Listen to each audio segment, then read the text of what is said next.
Welcome back to another episode of Food or X by the Healthy Family Project. Food or X is here to provide you and your family information to make healthier choices together. I'm your host, Julie Harrington. I'm a registered dietitian and chef.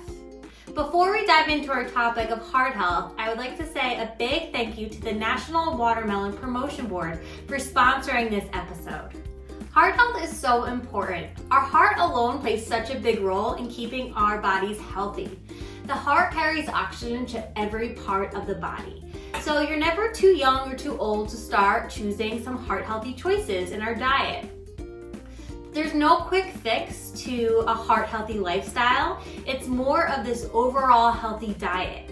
And it's pretty much back to the basics, so it's nothing new. It's choosing more fruits and vegetables, it's swapping out to more whole grains, it's choosing lean proteins, healthy fats, and reducing sodium and switching to different herbs and spices.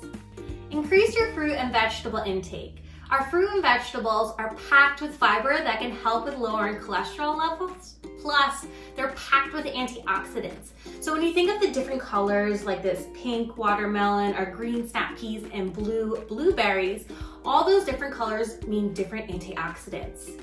And we want to definitely eat the rainbow, but we're not talking about Skittles eat the rainbow. Rainbow coming in from colors from our fruits and vegetables.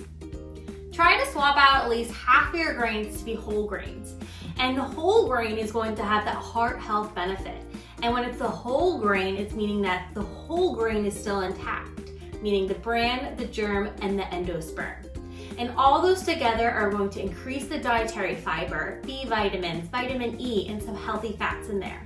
So choose a variety of different whole grains and see where you can add them.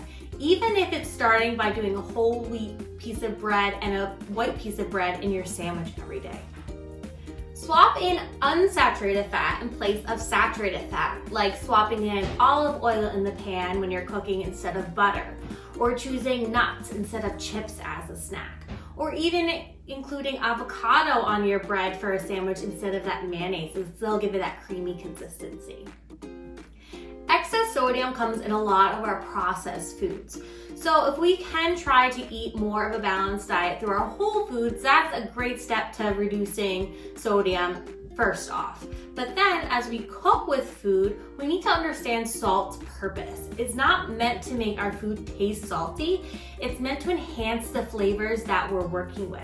So get adventurous in your pantry and look at these different dried herbs and spices, or if you're really new to it, try these different spice blends. Like this one is a lemon pepper seasoning blend. So it kind of takes the guesswork out for you. Did you know that you can get watermelon all year round? It's not just for the summertime. So think about adding watermelon into your routine throughout the whole year. Watermelon is American Heart Association check certified, and that's a pretty big deal. It's cholesterol-free, fat-free, sodium-free, and only 80 calories per serving. Watermelon contains specific nutrients important for heart health. Watermelon contains magnesium, which helps the heart beat nice and steady. Additionally, it contains phosphorus, which has a role in the electrical activity to the heart. Additionally, there's some research happening to see the correlation between the lycopene that is in watermelon to reducing blood pressure. So there's more research that needs to be done, but it's showing progress with reducing that blood pressure. Believe it or not, watermelon is very versatile in the kitchen. You can eat it alone, which is perfectly okay, but think about other pairings that can enhance the watermelon or even contrast to the watermelon to add some pop of flavor. So some combination choices could be taking a lovely square or a slice of watermelon, pairing it with arugula, Parmesan cheese, and a little bit of a balsamic reduction. So the contrast would be the cheese because it's that briny and salty taste pairing along with the sweet. You can also accelerate the sweetness and add a little drizzle of honey and crushed pistachios on top. Go for a very refreshing taste by pairing the watermelon with some cucumber, feta, and mint. Go along with some citrus to add some acid in there and adding some jicama, some ginger, and some lemon. or even going a totally new route, which I don't know if you've tried before, but let me tell you, it's delicious, by adding some avocado, smoked salmon, and cilantro on some watermelon. So be creative in the kitchen. Today I'm going to show you how to make a watermelon salsa. So salsa, we're going to stay true to having some tomatoes in here, but what I've started with is I chopped up some cubes, about 2 cups of watermelon. I have 1 cup of cherry tomatoes that I just halved. And I'm going to add a little bit of a sweet onion. You could either use a pickled onion if the raw onion is a little too pungent for you, or you can even soak it in water a little bit so it milds out. So I'm gonna add in our sweet onion.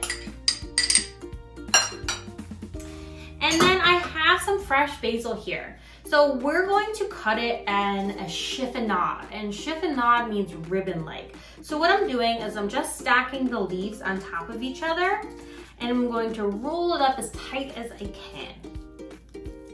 So I like to do it the long way. I find it's easier to roll. And I'm just going to cut through, and by doing this, we're gonna create these nice little ribbons. So beautiful here. You can also swap out this basil for mint if you like. So I'm gonna add that. And then a teaspoon of our heart-healthy fats, which is our olive oil.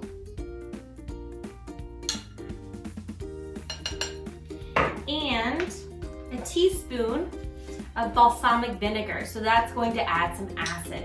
So we have a lot of flavors popping in here, and they're all going to balance each other out. So I'm going to give that a little stir.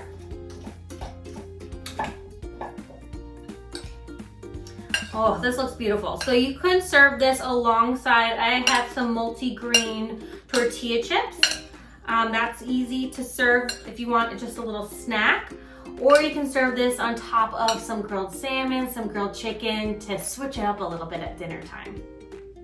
As you see here, I didn't add salt yet.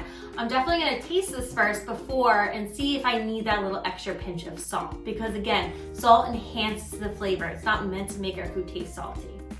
I hope this watermelon salsa inspired you to change up the flavors that you're working with, maybe adventure into some new ideas. This is great to serve as a snack or to add to an entree like that chicken or salmon.